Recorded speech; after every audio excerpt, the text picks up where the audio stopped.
Donc, nous allons créer un mur empilé. Vous pouvez simplement aller dans la fonction de mur architectural à partir de l'onglet Architecture.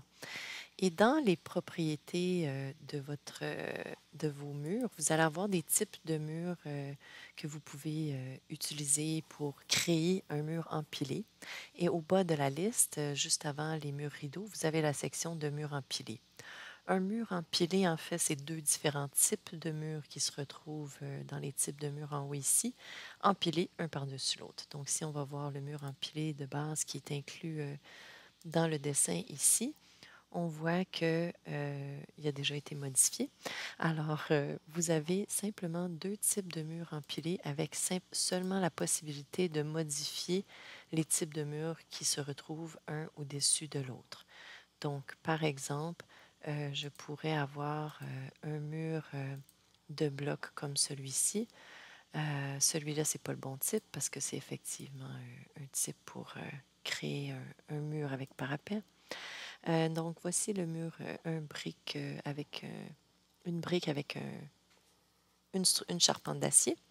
Et par-dessus, je pourrais simplement insérer... qu'est-ce que je pourrais bien insérer? Peut-être quelque chose avec un bloc qu'on va aller modifier ou simplement un générique qu'on va aller modifier. Donc, on va revenir ajouter un mur avec un parement de bois, par exemple. Et je vais vous montrer aussi comment insérer un profilé entre les deux types de murs. Donc ici, si nous sommes dans Exterior Brick on Metal Stud, je peux venir insérer un profilé au-dessus de mon mur ici, ou bien je pourrais simplement l'insérer au bas du mur que je vais créer en bois, dépendamment de la construction. Probablement que ce serait un seuil de pierre ici qui séparerait les deux types de murs, donc les deux finis extérieurs. Donc allons-y. Je vais simplement me rendre dans un type de mur qui est existant, donc un générique et que je vais modifier. Non, je pense que je vais prendre le mur de briques et je vais modifier celui-là à la place. Comme ça, on aura les mêmes compositions et je vais le dupliquer. Et je vais l'indiquer comme étant bois sur Metal Stud. Et dans sa structure, je vais simplement aller modifier ici l'épaisseur de mon revêtement extérieur. Et je vais mettre un bois, un déclin de bois comme matériau.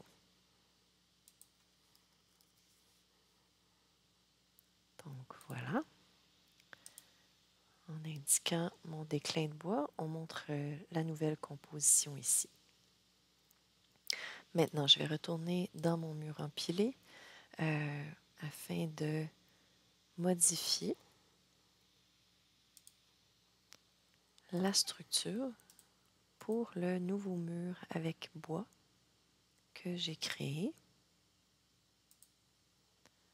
Voilà. Maintenant, c'est sûr qu'ici, il y avait un décalage horizontal. Donc, pour aligner le tout, on met les deux décalages à 0. Par contre, on sait qu'on pourrait décaler.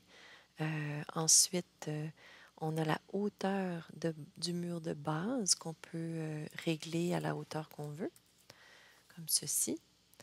Donc, vous avez aussi la possibilité d'identifier une hauteur fixe pour le haut. Par contre, il va rester variable tant que votre mur va être inséré dans le fond avec des hauteurs dans les propriétés, ça va suivre. Donc, c'est sûr que vous pouvez fixer vos hauteurs si vous voulez inverser, peu importe. Le haut va toujours s'adapter aux propriétés que vous avez. Le décalage, bien sûr, se fait horizontalement. Et bien sûr, vous pourriez inverser le mur, avoir l'intérieur à l'extérieur si ça vous intéresse. Parfois, on pourrait avoir ça dans une condition quelconque d'un mur intérieur, j'imagine. Et vous pouvez insérer plusieurs murs, un par-dessus l'autre. Donc, tant que les couches, la couche variable va toujours être identifiée à ce moment-là comme étant celle qui s'ajuste automatiquement avec vos hauteurs et vous avez les autres qui sont les hauteurs fixes. Alors, je vais supprimer celui-là pour l'instant et on va aller insérer une moulure en, un profilé ici au-dessus de notre mur de briques. Donc, je vais faire OK. On revient à notre type de mur en briques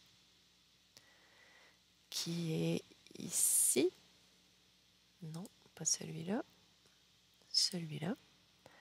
Et en modifiant ce type de mur-là, c'est vraiment en haut que je vais venir insérer un profilé. Vous allez voir que quand on va dans la structure du mur, si vous êtes en plan de votre mur, dans l'aperçu ici, que vous pouvez faire apparaître, vous n'avez pas les boutons qui sont uniquement offerts dans l'aperçu en coupe. Donc, vous pouvez modifier la vue et ensuite obtenir les boutons pour les profilés.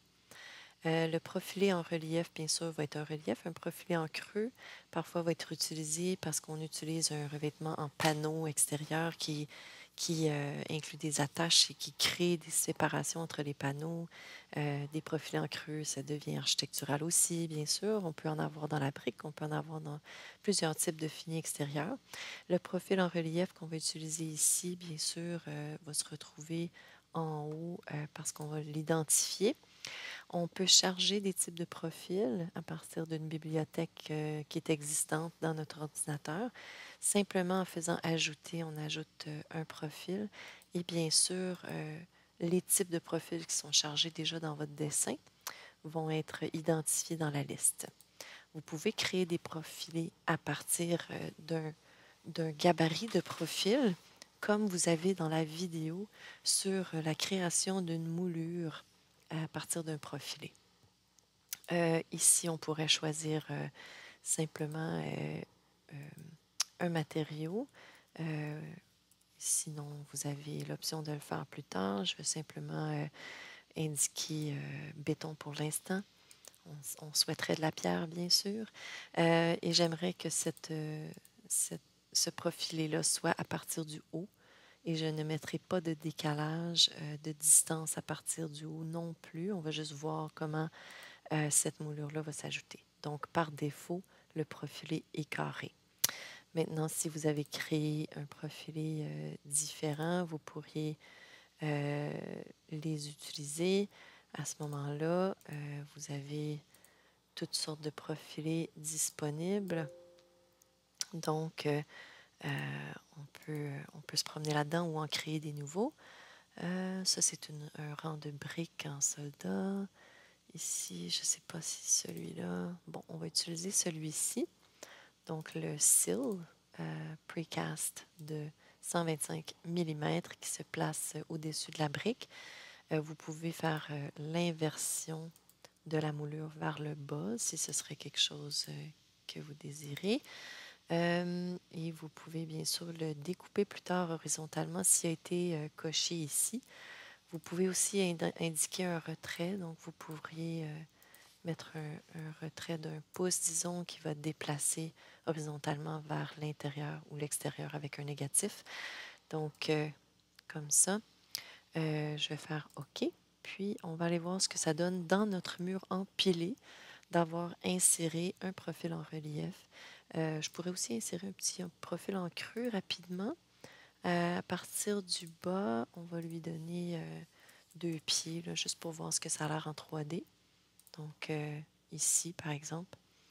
Et bien sûr, il pourrait être moins creux. Hein. Ça, c'est simplement parce que par défaut, c'est un carré. Donc, on pourrait créer un profil en creux différent de ça. Même chose, on pourrait y mettre un retrait. Donc, ici, si je mets un retrait de 3 pouces, vous allez voir que le profilé va se déplacer. Non, excusez, pas le retrait, ça c'est le décalage que je voulais dire. Il va se déplacer horizontalement, comme ceci. Donc là, c'est sûr qu'on ne voudrait pas ça, mais si, disons, je fais un moins à l'avant de ça, j'aurai juste le creux sur la brique seulement. C'est sûr que quand c'est un profil en creux, la partie qui dépasse n'apparaît pas de toute façon. Donc, je vais aller vous montrer ce qu'on va insérer comme mur empilé. Donc, j'ai modifié le type de mur qui fait partie de mon mur empilé. Alors, quand je reviens à mon mur empilé, j'ai bien sûr dans ma structure, là, on voit très bien mes profilés en creux et en relief qui apparaissent ici. Donc voilà, je vais insérer ce mur-là comme ceci et on va aller voir ce que ça donne. Je l'ai inséré de ce côté-là. Donc voilà, on voit le profilé en creux dans la brique avec un seuil en pierre ou en béton precast et on voit aussi le revêtement de bois horizontal. Donc voilà.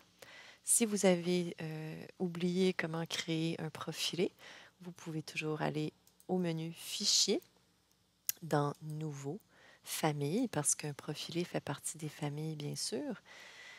Et vous avez ensuite une fenêtre qui va apparaître sous peu, qui vous permet d'aller charger un gabarit. Donc, bien sûr, vous allez toujours dans les mêmes dossiers, Programme Data Autodesk RVT 2020. Vous avez les Family Templates, French en anglais. Et bien sûr, ici, vous avez un profil qui est disponible, profil métrique, par exemple. Vous avez d'autres types de profilés aussi qui existent en gabarit, comme un profilé de menu pour une fenêtre, un nez de marche, un profil en creux, comme on a vu tantôt avec le mur. Mais simplement un profil métrique peut être utilisé pour créer n'importe lequel profil qu'on désire. Alors, à ce point-là, on a les axes X, Y. On sait qu'un profilé va toujours être, faire une extrusion dans le Z. Donc, on utilise toujours des lignes fermées pour fermer un profilé. Alors ici, je vais simplement dessiner un profilé que vous auriez bien sûr déterminé les dimensions avant de le dessiner. Donc voilà, simplement un profilé comme ceci est dessiné avec les dimensions. Et vous avez chargé dans le projet et fermé. Vous pouvez le charger dans le projet sans le fermer, mais si vous voulez vraiment le sauvegarder dans vos dossiers de votre firme d'architecture ou de vos projets, dans le fond, dans votre bibliothèque à vous, vous allez faire fermer et enregistrer. Et à ce moment-là, on vous demande si vous voulez enregistrer les modifications. Maintenant, je vais nommer mon fichier. Je vais l'appeler profil en relief. Bon, je vais lui donner un chiffre pour l'instant. Bien sûr, dans votre bibliothèque, vous allez nommer vos profilés selon l'utilisation que vous en faites.